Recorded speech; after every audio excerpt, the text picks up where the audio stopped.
बिस्मिल्लाहिर्रहमानिर्रहीम। ख़वातीन व हज़रात, मैं साबिर रज़ा और डॉक्टर अब्दुल करीम शकूर प्रोग्राम रोशनी के साथ आपकी खिदमत में हाजिर हैं। एक शेर है, एक तजस्सुस बढ़ाए जाता है। वाह। एक तजस्सुस बढ़ाए जाता है, वाह, जिंदगी का कहीं कहीं होना। क्या कहने, क्या बात है। जिक्र खुदाबंदी जिंदगी है वाह। और मुर्दा दिल लोगों की खतरात से पुरजिंदगी बंदगी नहीं है, वाह। बल्कि शर्मिंदगी है। हाँ। मतलब ये हुआ कि दुनिया ख्वाहिशों की जगह है और अकबी हवस की मकाम है। वाह। डॉक्टर साहब, हम्म। ये बताएं कि जिंदगी, एक उस्ताद का शेर है कि मैंने पूछा कि जिंदगी क्या है, हाँ। हंस पड़े फूल रो पड़ी शबनम। हाय हाय हाय, क्या कहने। तो आप जिंदगी को के हवाले से क्या बात करना चाहते बात यह है इसके दो पहलू हैं। हैं? जी जिंदगी क्या है कि जिंदगी जिंदा दिली का नाम है। मुर्दा दिल क्या खाक जिया करते हैं। जी जी फिर शायरों ने इस पर बहुत कुछ लिखा जी जी कि मुझे जिंदगी की दुआ न दे, मुझे जिंदगी की तलब नहीं, कभी जीना मुझको अजीज था, ये बजा सही मगर अब नहीं। या जिंदगी में तो सभी प्यार किया करते हैं।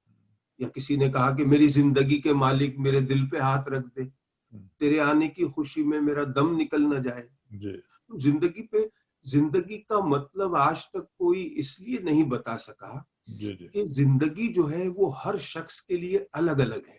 एक जी अमीर के लिए जिंदगी की तारीफ अलग होगी, एक गरीब मुफलिस के लिए अलग होगी, शायर के लिए अलग होगी, सियासतदान के लिए अलग होगी, फलसफी के लिए अलग होगी। जी जिंदगी की तारीफ जो है वो हर शख्स की अपनी अपनी अलग तारीफ है। जी जी अब बाज औकात ये होता है कि किसी एक चीज को समझने के लिए ये जरूरी है कि उसकी जिद को समझा जाए।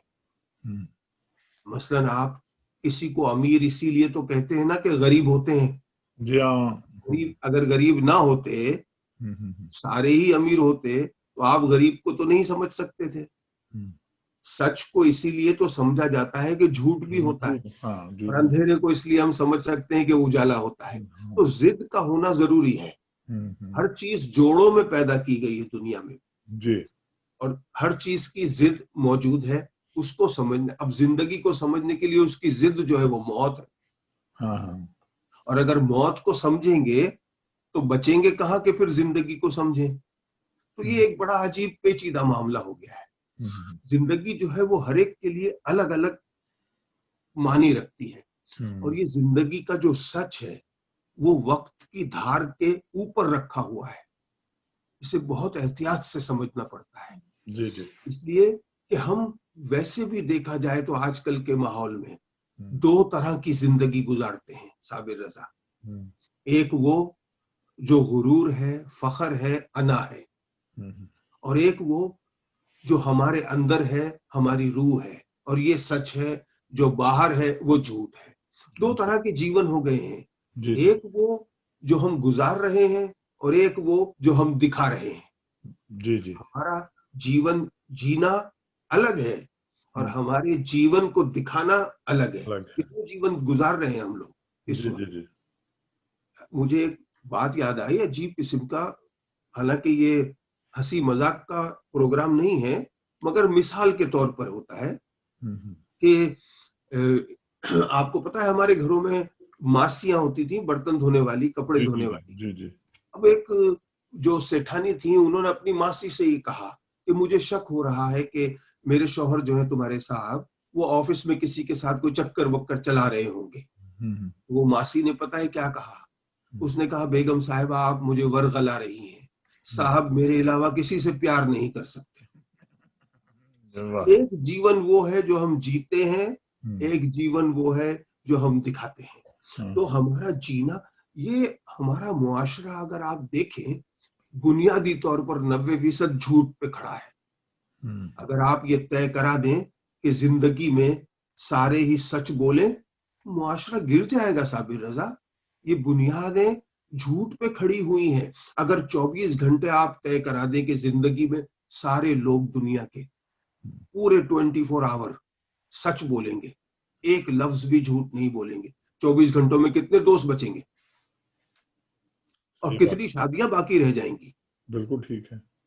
ये झूठ के सहारे, मुझे याद आया जिंदगी अच्छी गुजारने के हवाले से यूरोप के एक मुफक्किर ने एक किताब लिखी थी, how to make friends and influence people, यानी दोस्त कैसे बनाओ और उनका दिल कैसे जीतो। डेल कार्नेगी ने ये किताब लिखी थी। दुनिया में बाइबल के बाद दूसरे नंबर पर ये फरोख्त हुई है और 54 जबानों में इसका तर्जुमा हुआ है। जी जी जी, इतनी ये बिकी है किताब। और इस किताब में क्या है, ज्यादातर झूठ। उसमें लिखा है कि जब घर में जाओ तो अपनी बीवी से कहो कि तुम बहुत खूबसूरत हो, तुम्हारे जैसी कोई है ही नहीं, चाहे तुम्हारे दिल में कुछ भी हो। अच्छा। तुम्हारे दोस्त को जब मिलो तो उसकी तारीफ करो, चाहे सच कुछ और हो। रास्ते में मिलो, अभी तुम्हारे ही बारे में सोच रहा था। तो ये झूठ के सहारे पे उन्होंने जिंदगी जो है उसको गुजारने के तरीके बता दिए। तो जिंदगी, जीवन एक अलग है। जीवन में ये जो जिंदगी है उसमें 3 दर्जे हैं जी। और ज्यादातर लोग जिस दर्जे में जीना चाहिए नहीं जीते। मिसाल के तौर पर 3 दर्जे हैं जिंदगी के। एक हाल है जिसमें हम जी रहे हैं, मैं और आप बात कर रहे हैं। एक माजी है जी जी जो गुजर गया। हाँ। और एक मुस्तकबिल है जो अभी आया नहीं है। जी जी। ज्यादातर लोग माजी में जी रहे हैं। जी जी। माजी के दुखों में जी रहे हैं। माजी में जो उनके साथ नाइंसाफियां हो गई हैं उसमें जी रहे हैं। जी जी जी। और बहुत से लोग मुस्तकबिल में जी रहे हैं कि मैं ये कर लूंगा अगले साल, मैं ये कोठी बना लूंगा, ये मैं महल बना लूंगा, मैं ये इसमें जी रहे हैं बहुत सारे लोग। मगर हाल में नहीं जी रहे। हाल मौजूद है, उसको बर्बाद कर रहे हैं। तो जो माजी में जी रहा है उसे मैं जिंदा कैसे कहूं? माजी तो मुर्दा हो चुका है। तो फिर उसमें रहने वाला कैसे जिंदा हुआ? कैसे वहां जिंदगी होगी? और मुस्तकबिल तो अभी आया नहीं है, जब आएगा तब की बात है। जिंदा वही है, जिंदगी वही गुजार रहा है जो हाल में जी रहा है। ये जो आज है और अभी है वही है। जो गुजर गया वो गुजर गया, जो अभी आया नहीं है उसका पता नहीं आएगा कि नहीं आएगा। नहीं, लेकिन एक जिंदगी गुजारने का तरीका होता है, आपने अपने माजी को भी लेकर साथ चलना होता है। मेरे ख्याल में जो सही तरीका वो इस तरीके से भी हो सकता है ना कि हम अपने माजी के तजर्बात को अपने साथ लेते हैं और मुस्तकबिल के लिए सफर कर रहे हैं। यानी कि हम आने वाले कल के लिए एक सफर है जो एक थोड़ा सा है जिसको हमने गुजारना है। वो 1 साल से लेकर 100 साल की उम्र या 130 साल की उम्र तक भी जा सकता है। वो एक सफर है और वो हमने आगे छोड़ जाना है। ये उस वक्त होगा कि जब माजी में मुझसे कोई गलत फैसला हो गया था, तो अब हाल में मैं बैठकर उस फैसले पर नादिम हूं और मैं ये तय कर रहा हूं कि मुस्तकबिल में अगर ऐसा कोई मुकाम आया तो मैं ये गलती नहीं करूंगा। ये ठीक है आपकी बात, मैं इससे मुत्तफिक हूं। इस बात में भी आप हाल में ही जिए। हाँ, जीना तो है ही है ना, वो तो है ही। लेकिन अगर मैं अपने हाल को खराब कर लूं इस तरह कि जो माजी में मुझसे हो गया था मैं उसको दुख बनाकर बैठ जाऊं, जी जी, वो गलत है। बिल्कुल ठीक है। जो हो गया उससे मैं सबक हासिल करूं, वो ठीक है।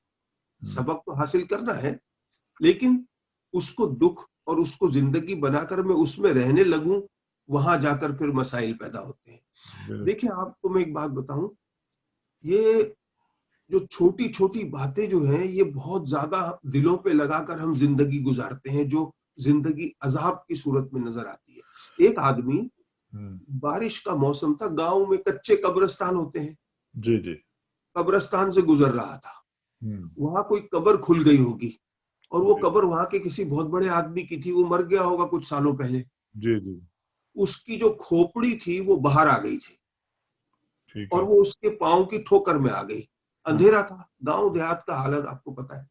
वो उस खोपड़ी को उठाकर घर ले आया और उसने अपनी टेबल पे रख दी और उसको देखता रहता था अक्सर।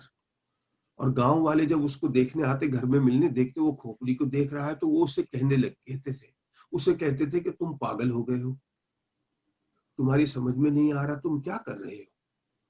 तो उसने कहा कि पागल मैं नहीं हूं, पागल तुम हो। मैं तो ये सोच रहा हूं कि ये बहुत बड़ा आदमी था हमारे गांव का, आज इसकी खोपड़ी मेरी ठोकर में आई है, कल मेरी खोपड़ी किसी की ठोकर में आएगी, तो मैं कल उसका क्या बिगाड़ लूंगा। तो जब मैं कल कुछ नहीं बिगाड़ सकता तो आज क्यों बिगाड़ूं। तो ये भी एक जीने का अंदाज है। एक आदमी कब्रिस्तान में जाकर रहने लग गया, घर बना लिया, वहां कुटिया बना ली, वहीं रहने लगा। लोगों ने फिर उसे पागल कहा कि तुम पागल हो गए हो, बस्ती छोड़कर वीराने में आ गए हो। उसने कहा जिसे तुम बस्ती कहते हो वहां रोज एक उजड़ता है, कतार लगी हुई है उजड़ने वालों की, और यहाँ जो एक बार बस गया वो कभी उजड़ा ही नहीं है। ये बस्ती है या वो बस्ती है। बहुत अच्छा। जिंदगी गुजारने का अपना अपना एक अलग अंदाज है मुख्तलिफ लोगों का। ये जो जीवन है जिसमें हम ये फख्र, ये अना, ये लेकर जो चलते हैं, ये अना की जंजीरें जिंदगी में बड़ी अहम होती हैं। ये सोने की जंजीरें हैं, अना की जंजीरें। ये उतारने का, सोना अगर किसी ने पहना हो, आप मर्द तो इतना नहीं है शौकीन, चलो औरतें, किसी औरत को आप पूछे सोने की चूड़ियां उतारेगी? सोना कभी उतरे? सोने पर तो सादत हसन मंटो ने लिख दिया कितना कुछ, ये झुमके, हाँ, जिंदगी बिक गई एक औरत की झुमके पर। तो ये सोना जो है, ये अना की जंजीरें सोने की हैं, इनको उतारने का दिल नहीं करता इंसान का। और ये फख्र सिर्फ बुरे लोगों में नहीं है साबिर रजा, ये पारसाओं में भी फख्र होता है। बड़े बड़े वो बहुत ज्यादा डेंजरस होता है, वो बहुत ज्यादा खतरनाक होता है। हाँ, और ये फख्र जो है, ये इतनी खतरनाक चीज है साबिर रजा, कि अगर आप जिंदगी में से इस फख्र को एक रास्ते से निकालते हैं ना, तो वो 3 रास्तों से अंदर आ जाता है। ये बड़ा खतरनाक है, ये अंदर आ जाता है फौरन। ये फख्र जो है, ये इंसान को, और ये फख्र सिर्फ जिंदगी में, फख्र सिर्फ इंसानों को नहीं होता है साबिर रजा, जानवरों को भी होता है। वो आपको ताकतवर जानवरों होता है का तो वो दूसरों को मारता है। हाँ, जानवरों का एक शेर था, उसे एक बिल्ली ने ये कह दिया कि आप हमेशा ये कहते हैं कि आप जंगल के राजा हैं, ये तो जमहूरी निजाम है, आपने वोट लिया है, या ऐसे ही कह दिया कि मैं बादशाह हूं जंगल का। शेर ने कहा ये कौन सी बड़ी बात है, अभी वोट ले लेते हैं। वो गधे के पास गया, बताओ जंगल का राजा कौन है? उसने कहा महाराज आप ही हैं, और कौन हो सकता है। उसके बाद वो बंदर के पास गया, लोमड़ी के पास गया, गाय, बकरी, खरगोश, सबने यही कहा कि आप जंगल के बादशाह हैं। वो शेर फूलता गया, और आगे जब गया तो हाथी मिला। उसने हाथी से भी यही सवाल किया कि जंगल का राजा कौन है। हाथी ने उसे अपनी सूंड में लपेटा और 5 फीट दूर फेंक दिया। तो वो अपने आप को हिलाता हुआ आया आहिस्ता से, और हाथी से कहता है कि भाई सही जवाब मालूम नहीं था तो कह देते, मुझे उठाकर फेंकने की क्या जरूरत थी। ये फख्र जो है, ये मारपीट के बाद भी नहीं निकलता। उसे फेंक दिया है सूंड में लपेट के, मगर फख्र अपनी जगह मौजूद है। तो ये इंसान की जिंदगी को अजीरन कर देता है, और जिस दिन ये फख्र, ये अनाएं, ये खत्म हो जाती है, जिंदगी बड़ी आसान हो जाती है। क्लासरूम में बच्चे, स्कूल में, गांव में बैठे हुए हैं, और मास्टर जो है, टीचर मैथमेटिक्स पढ़ा रहा है, और उसने एक सवाल पूछ लिया कि बताओ अगर मेरे पास कमरे में 10 भेड़ें बंद हैं, मैं उसमें से एक निकाल दूं दरवाजा खोल के, तो बाकी कितनी बचेंगी। एक बच्चे ने बहुत जोर से हाथ हिलाया। उस्ताद ने कहा मुझे हैरत है, आज तक तुमने मेरे किसी सवाल का जवाब नहीं दिया, आज तुम बहुत ऊंचा हाथ हिला रहे हो। उस बच्चे ने कहा, उस्ताद जी आपने आज तक जो सवाल पूछे वो मेरी समझ में नहीं आए थे, मगर ये भेड़ों का मुझे तजुर्बा है, एक भी नहीं बचेगी। तो उस्ताद ने कहा कि भाई 10 में से एक निकली है तो 9 बचेंगी। उसने कहा नहीं, हमारे घर में भेड़े हैं, मेरी माँ जब सुबह उठ के दरवाजा खोलती है बाड़ का तो एक के पीछे बाकी सारी भी निकल जाती है। अब उस्ताद जो है वो मैथमेटिक्स के हिसाब से दुरुस्त है, बच्चा जिंदगी के हिसाब से दुरुस्त है, वो भेड़ों के हिसाब से दुरुस्त है। उस्ताद को मैथमेटिक्स का तजुर्बा है, बच्चे को भेड़ों का तजुर्बा है। तो जिंदगी 2+2 4 नहीं है, जिंदगी साज है, सोज है और सरगम है, उसे जीना है, उसे गुजारना नहीं है। बहुत अच्छा। तो ये है जिंदगी जो है, जिंदगी में हम अजीब अजीब काम होते हैं। आपको पता है पुराने जमानों में खतूत लिखे जाते थे, जी जी। और खत के आखिर में लिखते थे आपके कदमों की खाक। ये सब चिट्ठी में लिखने की बातें हैं, हकीकत में ये खाक नहीं है। तो इंसान की जिंदगी जो है वो बड़ी अजीब है। उसमें यह है कि हम जिंदगी जीते कुछ और हैं, जिंदगी दिखाते कुछ और हैं। हमारा जीना जो है और हमारी जिंदगी, उसको जब तक हम एक डगर पर, सच की डगर पर नहीं लाते, बात बनने वाली नहीं। अल्लाह ताला हमें अल्लाह के हुक्म के मुताबिक हुजूर सल्लल्लाहु अलैहि वसल्लम की जिंदगी को सामने रखते हुए अपनी जिंदगी गुजारने की तौफीक अता फरमाए। आमीन। आप अपना ख्याल रखिएगा, अल्लाह ताला आपको हिफाजत फरमाए, दीनों दुनिया में बरकत दे। हमारे लिए दुआ कीजिएगा।